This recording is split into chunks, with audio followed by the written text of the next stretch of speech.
Good day, everyone. I am Christine, the moderator for this webinar. I welcome everyone to today's webinar, Preparing for Your Management and Occupancy Review, MOR. I would like to introduce our presenter for today, Rhonda McCone. Rhonda McCone is a seasoned affordable housing professional with over 20 years of experience in the industry. I would now like to hand over the floor to the speaker. Over to you, Rhonda. Thank you so much, Christine. If you are here, you are hopefully wanting to learn a little bit more information. My name is Rhonda McCown, and if you are here, then you are trying to figure out how to better prepare for your management and occupancy reviews.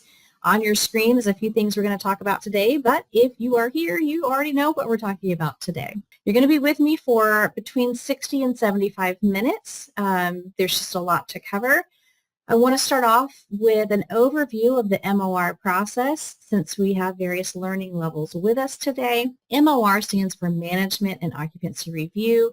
It is a way for HUD to be able to make sure that you are adhering to any program or regulatory requirements that apply to your particular property and making sure that you're in compliance with your controlling documents. Who is subject to an MOR?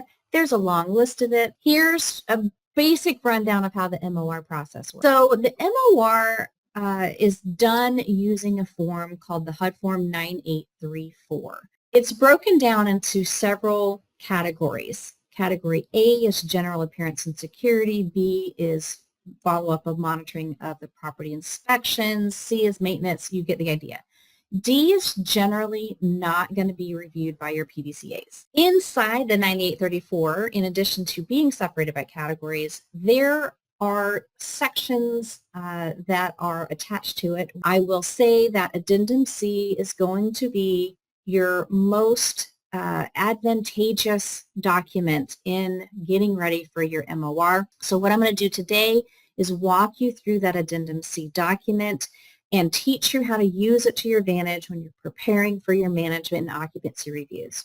Here's what it looks like. You need to make sure that you are cleaning out what I call the unicorn file. When we talked about the Addendum A, this is the addendum that is used to go through a tenant file and do the actual tenant file review. So on the 9887 and 9887A, you need to make sure that the three boxes at the top of this form, which you can see on your screen, are filled out with the right information. Copy of your current waiting list. I'm going to give you some pointers here. Here's an example. It has to be an auditable waiting list. Know how to operate your software. If not, you need to make sure that someone is available during the MOR in case they have to rerun the waiting list in a certain way.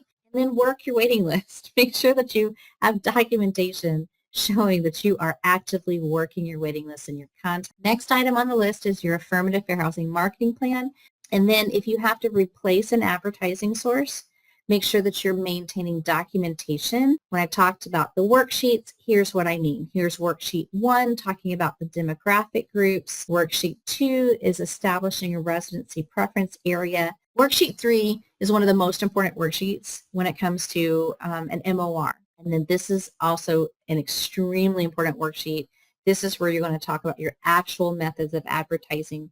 You have to review this every 5 years. You have to maintain documentation of the advertising that you have done. When do you have to revise it? Either mandatory 5-year review or when your local jurisdiction's consolidated plan has been updated. You are not required to update the affirmative fair housing marketing plan. We already talked about that. If you update the plan, submit it to HUD, keep proof of submission, and then make sure that you're providing at least 12 months of ads and marketing that coincide with whatever is listed on your affirmative fair housing marketing plan. Make sure that you have the fair housing logo and fair housing poster. Your rent schedules. It's also known as HUD Form 92458. For work orders, journals, and logs, this is related to your maintenance program before the MOR. Your vouchers. So one of the things you're required to provide during an MOR is a copy of the last 12 months of your HUD 92670 rent roll. Make sure that you have a copy of your current rent roll. All right, the application for the property, you have to provide them with a copy of the application. Make sure your application has the fair housing logo or statement. For leases, an MOR reviewer is going to be looking to make sure that you are using the correct types of lease addendum. Would be the VAWA lease addendum. This is a HUD required addendum. If you have owner adopted addenda, then the MOR reviewer is going to make sure that you have written approval. Here's an example. Pet lease addendum.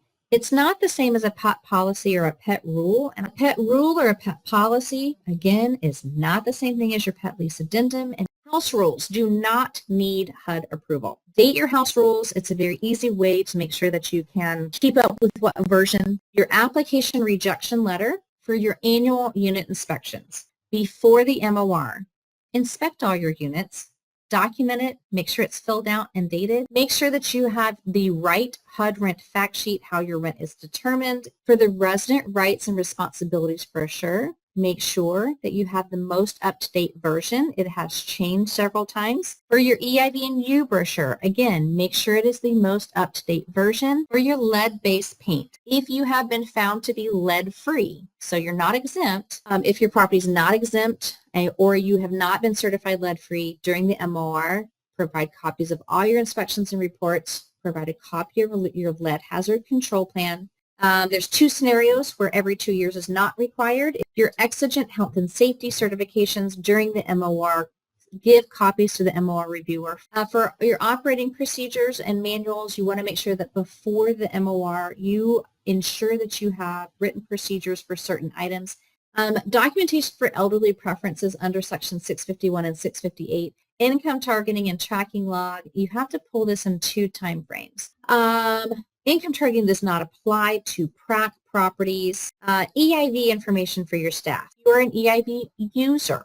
For staff who do not have access or don't need access to the actual EIV system, they are likely to have or need access to the EIV reports that have been printed. This is what the rules of behavior look like for EIV. For people who have access to tracks for your property, the Tenant Rental Assistance Certification. This is what the tracks rules of behavior form looks like. In your EIV policies and procedures, make sure that your sections and your charts match. What do I mean by making sure that your narratives and your charts? For your EIV master files, organize and label them. Do not maintain any tenant detail reports in your master file. Each state has got a list of other items that they're going to put. So a list of all of the security instances, police calls, and arrests for the last 12 months, list of vacancies for the past 12 months, provide an inventory of your tools, supplies, and keys. VAWA documents, they're going to be checking to make sure that you have them, they're filled out correctly where relevant, and that they have been provided.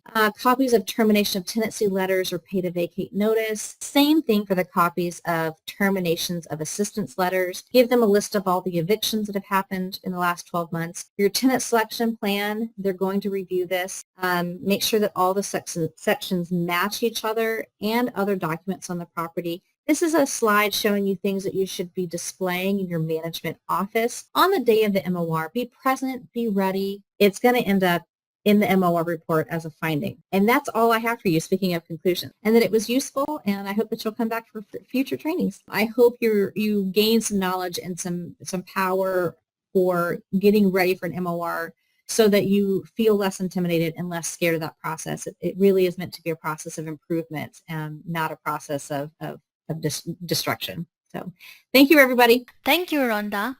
That concludes the session for today. Thank you, everyone, for participating. You may all disconnect now and have a wonderful day.